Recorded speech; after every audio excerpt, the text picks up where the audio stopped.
कृपा करून मी फार पोचलेला आहे अशा प्रकारची भाषा मनामध्ये आणू नका।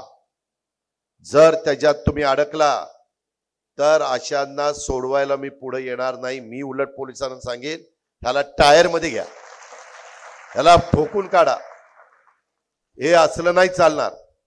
मी काहींना तर मकोका लावायला सांगितलेला आहे।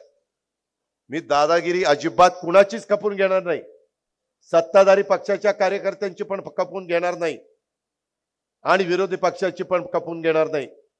ज्यांचा राजकारणाची अर्थार्थी संबंध नाहीये अशांची पण खपवून घेणार नाही। ही बाब सगळ्यांनी ध्यानामध्ये घ्या।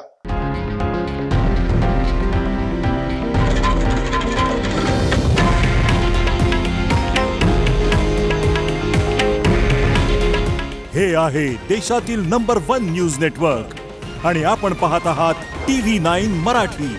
काळजी तुमची, हित महाराष्ट्राचं।